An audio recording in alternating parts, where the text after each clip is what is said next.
The day has finally come. William Nylander is fully expected to play today, according to head coach Sheldon Keefe, and this is huge news, as this is basically a must-win game for the Toronto Maple Leafs. So we're going to break that down, as well as some injury updates, some line changes, everything. So stay tuned for all that coming up next. Before we do, quick reminder, hit the subscribe button. If you're excited for the Leafs game tonight, then go down and hit the button if you haven't already. We have coverage for almost every single game, and it would mean the world if we could do that. Probably not after tonight's game, but for all the other ones, we'll have you covered all the way. Darius, a lot to get into today, and it's finally going to happen, I think. Hopefully we don't jinx it. William Nylander is expected to play, and we are preparing for Willie to play at this point. When asked about lineup changes, Maple Leafs coach Sheldon Keefe confirmed that the team expects Willie to return to the lineup for Game 4. Finally, some good news. William Nylander looks like he's going to play, and he was taking his normal game day routines as well from morning skate. It was an optional morning skate, and he didn't, do anything that was out of character for him, going back to the regular season when he actually does play. So it seems like he will slot back into the lineup, which is great. It looks like he's going to be on that third line, which again, for a guy just re-entering the series, that is fine. If they want to move him around during the game, that is Sheldon Keefe's prerogative. And we'll just see how things go. Hopefully he is William Nylander, or the William Nylander that we know. Hopefully there's nothing hindering him and he is good to go, because that has been a question mark for quite some time now, and it's been dragging. So finally the day has come. It looks like he's going to play, and it's some good news. Yeah. We've kind of been speculating for a while. It's the first time the coach actually said that he was going to play. And we speculated based on yesterday's video that he was going to play based on his comments. But every time we've done that so far, it's been the wrong result. But William Nylander's not in the ice for the optional skate. That's just his normal game day routine. And let's get into some other things now. So Maple Leafs are preparing for Nylander to play. Some game time decisions, but Robertson moves to the fourth line.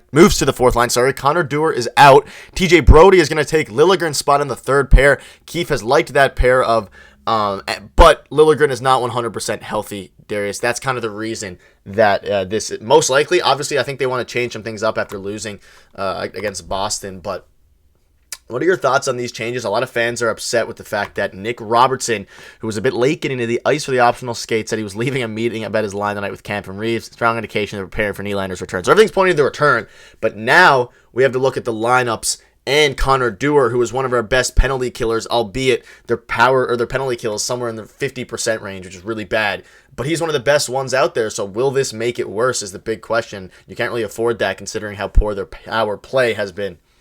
Yeah, I want to be proved wrong, because my initial thoughts and feelings on it is that I'm mad that Connor Dewar is coming out. I think he's been pretty good. I think he's been a decent penalty killer, and that's why they got him. And that fourth line has had an identity so far this series, and I think that's exactly what you're looking for and what you want. And Nick Robertson doesn't really fit the identity of the fourth line, and Keefe's reasoning behind it is that they're looking for some more offense out of him, and I just don't know if that's possible on that fourth line. You got David Kampf and Ryan Reeves. Like, the only offense you're going to find is out of Nick Robertson. And if he's not getting it tonight, then I feel like that's a little bit of a weird lineup decision, especially if the fourth line's not going like they have been. So not a fan of that move, but I would love to be proved wrong tonight. So hopefully that is the case, and Keefe knows something that we don't. And then in terms of Brody coming in, listen, this is why the Leafs got this depth. If somebody's hurt or they have to make some lineup changes, they will. And I think that that's all right.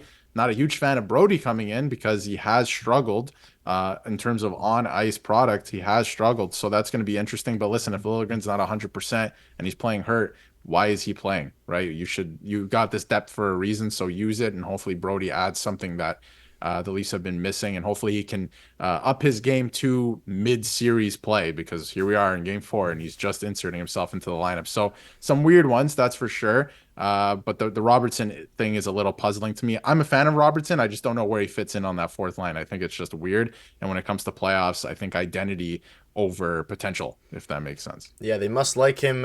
Robertson's playing an awful lot, because coming into the series, we were kind of expecting he was going to get scratched. But now, obviously, with Nylander being out, he obviously fitted in fine. But yeah, now they're taking Connor Dewar out, and obviously with Nylander returning, it kind of doesn't push everyone down necessarily, but it kind of evens out the lines a little bit. And now you're making these are huge changes ahead of the game tonight, and ones that are very big, and that's why Sheldon Keefe called it a tough decision to pull Dewar, but says exactly like you said, says that Robertson adds the offense that the Leafs badly need. And I guess that does make sense. Obviously, Robertson is, in theory at least, a better offensive player than Connor Dewar, but Connor Dewar does some of the intangible things. Very interesting decision. Do you have any final thoughts on it? Leafs fans are very upset about it, but it does make some sense if they are trying to get the offense going. At the end of the day, you're not going to win if you don't score goals. But I'm curious to see how not only has this plays out with Robertson there, but with Connor Dewar just being out with all the intangible things. He hasn't been one of the better players in the Leafs throughout the playoffs, but he's doing exactly what he was asked to do. And like I mentioned earlier, with one of the better penalty killers for this team. And now it's going to be interesting to see how it looks with him in there instead of Robertson. They need offense, so I guess that's why Keefe is doing it. But it's risky a little bit, but you have Nylander back. So that's how I was thinking maybe if you're bringing Nylander back, it makes more sense to keep Dewar in there because then that's the offense that they desperately needed, and then you even it out like you have been playing throughout most of the season with Connor Dewar in that fourth line. But I guess they want to double up on the offense and risk it a little bit when it comes to the power play or the penalty kills. I think that might be the play. Like, I don't know for sure. We're going to have to see how this game plays out, but it might be the play because you need offense. Mm-hmm. They've only scored 2 or 3 goals in 10 of their last playoff games, so they need more offense. And to beat Jeremy Swayman and the Boston Bruins, they're going to need it. So now you insert a bunch of offense throughout the lineup, and I think it's all right. I just don't like messing with that fourth line at the expense of maybe 7 minutes out of Nick Robertson tonight, which really I don't know what you're going to do with that time, especially with the fourth line, the identity. It's not really like go in there and create offense. It's more just like put the puck behind the D and smash them, right? And wear them down. So maybe he'll find something. He'll be able to create something because that line has been good, but I'm not a fan of the move, but I guess I understand it because they're looking for offense everywhere now because they need it. They're sorely lacking it. And I don't know if the penalty kill has necessarily been bad. Like, I feel like it's been okay, but the Bruins have gotten opportunities and they've capitalized on them to a certain degree, right? It's just not going the other way. I think the narrative would be different if the Leafs were scoring more on their power play too. So we'll see how it plays out. I think it's just a very interesting decision. That's for sure. Yeah, and a couple more updates before we do wrap up is that Bobby McMann is expected back on the ice soon. So, I mean, depending what your definition of soon is, you could expect him back on the ice. Obviously not tonight for Game 4, maybe for Game 5 or 6, like you mentioned in yesterday's video. And, I mean, I was going to ask you where you think he'll slot in, but may as well just wait until that day comes because there's probably going to be a lot of changes in and out. And one last thing before we wrap up for the last minute or so here. It looks like Jeremy Swayman is going to get the nod tonight for the Boston Bruins, and obviously Ilya Samsonov plays. Do you have any thoughts on that? This is the first time in, I think, 30 games that the Bruins have not done the back and forth with Swayman and Ullmark, so it's a bit interesting, but it makes total sense. And I was kind of hoping they were going to put Ullmark in there after Swayman's masterclass game on whatever it was a few days ago, Wednesday.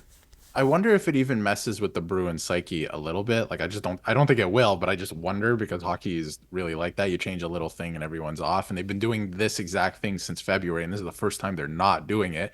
Although Swayman's been fantastic, so they're going to have to find a way, the Leafs this is, to solve him, and he's been great. So I feel like on the Bruins side, it's not a huge thing. I just wonder if it messes with them a little bit, just because they've been doing the same thing for so long. But yeah, the Leafs, they're inserting offense all throughout the lineup tonight, so they're going to have to find it against Swayman. He stole that game, I think. There was a number of factors, but he definitely did steal that game on Wednesday, and they're going to have to find a way to solve him tonight. It's definitely doable. They just have to get their game to that level. Yeah, and hopefully they can do so, and it's going to be a fun one.